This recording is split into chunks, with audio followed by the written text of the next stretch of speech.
1. 스테이크의 숨겨진 레시피. 미스터 맛장2의 주인공 아지요시 요타는 VIP를 위한 비장의 요리를 준비합니다. 하지만 VIP가 안내를 받아 도착한 곳은 텅 빈 공터였는데요. 사실 이곳은 비행기 활주로였고 요타는 비행기를 타고 날아와 특별 조리된 함박 스테이크를 자신만만하게 내놓았습니다. 이후 VIP는 음식을 맛보자마자 난생 처음 느끼는 스테이크의 엄청난 맛에 황홀경에 빠지게 되죠. 입안에 맴도는 진한 감칠맛, 게다가 실크처럼 매끄러운 고기의 감촉이라니, 대체 이 스테이크 정체가 뭐야? 사실 이 요리의 비결은 바로 비행기에 숨어 있었습니다. 요타의 설명에 의하면 고기의 육즙을 극한으로 끌어올리기 위해서는 지방과 수분이 잘 섞이는 게 중요하다고 하는데요. 하지만 지방과 수분은 곧 물과 기름의 관계라 쉽게 뭉쳐지지 않고 금방 흩어질 수밖에 없다고 말했습니다. 물과 기름이 잘 섞이지 않는 이유는 중력이 방해하기 때문이에요. 그렇다면 중력을 없애버리면 되죠? 알고 보니 비행기의 용도는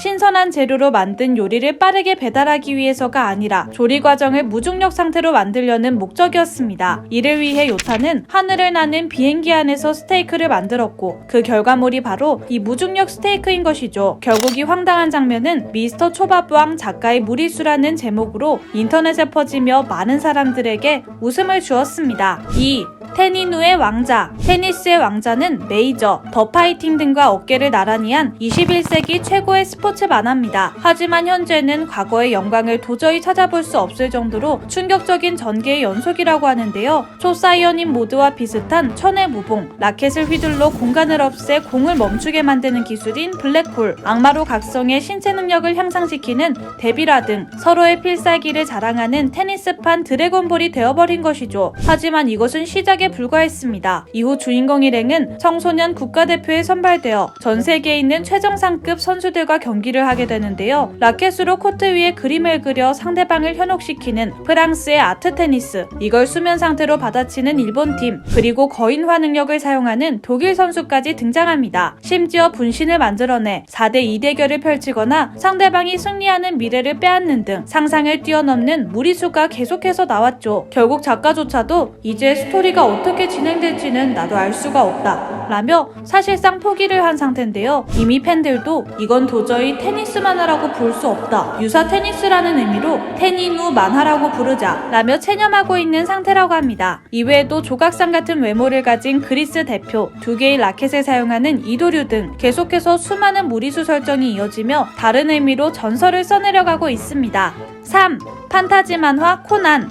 명탐정 코난은 현재까지도 많은 팬들의 사랑을 받고 있는 대표 추리 만화입니다. 하지만 약 30년 동안 연재가 이어지면서 중간중간에 무리수 장면이 등장하기도 했는데요. 그중 하나는 바로 만화의 메인 히로인 유미란의 괴물 같은 신체 능력입니다. 극장판인 칠흑의 추격자에서는 한 악당이 미란에게 총을 겨누는 장면이 나오는데요. 이 상황에서도 미란이 가소롭다는 듯이 웃자 악당은 혹시 이 총알을 피할 수 있을 거라고 생각하나? 라며 코웃음을 쳤습니다. 하지만 과거 코난이 했던 조언이 떠올랐던 미라는 진심으로 총알을 피할 셈이었죠. 소총의 탄환은 초속 1000m지만 권총은 그거의 3분의 1밖에 안 돼. 결국 미라는 순간적으로 빠르게 움직여 총알을 피했고 이후 가볍게 적을 제압했습니다. 또한 코난의 추리 장면도 문제로 지적되었습니다. 명탐정 코난에 등장하는 대부분의 에피소드는 사건의 실마리를 모두 알게 된 코난이 유명한 탐정을 마취시킨 후 리본 음성 변조기를 사용해 대신 추리를 하며 마무리되는 데요. 문제는 이때 몸을 숨기는 코난이 점점 허술해지고 있다는 것입니다. 이 장면은 애니메이션 745화로 코난은 유명한 탐정을 마취시킨 후 숨는 둥 마는 둥 바로 옆에서 추리를 시작하죠. 그래서 이를 본 시청자들은 코난 왜 제대로 안 숨냐? 초심 잃었네. 저 정도면 이미 코난이 추리하는 거 알고 있었는데 그냥 귀여워서 모르는 척 하는 거 아니야? 라는 반응을 보였습니다. 4. 힌메로반 코츠키 오뎅. 코츠키 오뎅은 원피스 와노쿠니 편에서 처음 모습을 드러낸 인물로 일명 힌메로반, 흰수염이 매료되고 로저가 반했던 사무라이라며 화려하게 등장했습니다. 하지만 이 코츠키 오뎅은 원피스 역대 최악의 캐릭터라는 평가와 함께 만화 자체를 나락으로 떨어뜨렸던 인물이기도 한데요. 그 이유는 바로 이 캐릭터에 대한 설정 때문이었습니다. 그동안 거의 언급이 없던 코츠키 오뎅이 작중 중요한 역할을 모두 가져가며 세계관이 무너졌다는 평가를 받게 된 것이죠. 또한 캐릭터에 대한 복선이나 배경 설명 없이 흰수염, 로저, 샹크스가 좋아한 해적, 그 사람이야말로 우리의 영웅이었다, 참된 호걸이라며 부자연스러운 띄워주기 연출까지 더해져 팬들의 반발은 더욱 심해졌죠. 심지어 코츠키 오뎅이 누가 봐도 잘못된 일을 저질렀을 때도 그를 축켜 세우며 광기에 가까운 찬양을 보여주었는데요. 예를 들어 8살 때 음주방화, 15살에 마을의 아녀자들을 납치하는 등 여러 사건 사고를 일으켰지만 그의 호탕한 인품을 보여주는 것이라며 포장되었습니다. 또한 친구의 유골 위에서 오뎅을 끓여 먹는 기행을 저질렀는데도 자기만의 방식으로 친구를 추모한 오뎅이라며 오히려 주변 여성들이 반하는 장면이 나오기도 했죠. 이후 와노쿠니 편이 마무리되며 논란은 점차 수그러들었지만 이로 인해 원피스의 작가 오다 에이치로는 한동안 거센 질타를 받았다고 하네요. 5. 인간 복사기 제반니. 데스노트의 주인공 라이토는 엘과의 대결에서 승리하고 2대 L이 되었습니다. 하지만 몇 년 뒤 라이토를 키라라고 의심하는 니아라는 인물이 등장했는데요. 결국 둘은 목숨을 건 최후의 대결을 펼치게 됩니다. 니아는 이 대결에서 반드시 키라의 하수인이 찾아와 대신 노트에 이름을 적을 것이라고 주장했습니다. 하수인의 노트에 적히지 않은 인물이 바로 키라입니다. 그리고 니아는 그 누구도 노트에 적혀 죽는 일이 없도록 사전에 미리 노트를 바꿔치기 했다는 말도 덧붙였죠. 하지만 라이토도 이미 니아의 마음속을 들여다보고 있었는데요. 계획대로다. 너가 그럴 줄 알고 오래전부터 미행이 붙은 내 부하에게 가짜 노트를 들고 다니라고 말해뒀지. 라며 최후에 사용할 진짜 노트는 오늘을 위해 숨겨놓으라고 지시해놓았습니다. 결국 모든 일이 계획대로 진행되자 승리를 확인한 라이토는 니아, 나이스입니다. 라고 자신있게 외쳤습니다. 그런데 예정된 시간이 지나도 아무 일도 일어나지 않았는데요. 이에 니아는 담담하게 당신이 그럴 줄 알고 가짜 노트와 진짜 노트 둘 다 위조했습니다. 라고 말했죠. 이 말을 들은 라이토는 혼란에 빠집니다. 진짜 노트를 꺼낸 시간은 딱 하룻밤인데 그 시간 내에 노트를 위조하는 것은 불가능했기 때문인데요. 이 작업이 가능했던 것은 바로 스테판 제반니의 활약 덕분이었습니다. 제반니는 작중 니아의 부관으로 인간 복사기라고 불릴 정도의 탁월한 카피 능력을 가지고 있었습니다. 그는 전날 밤 미카미의 집에 잠입해 진짜 노트를 입수하고 노트에 적힌 2달치 기록과 필체를 위조한 것인데요. 심지어 노트가 해진 흔적이나 사용감까지 똑같이 재현하는 엄청난 실력으로 라이토의 패배를 이끌어냈죠. 때문에 이 장면을 본 팬들은 제반니의 능력이 너무 비현실적이라고 주장했습니다. 데스노트의 장수는 무한이라는 설정인데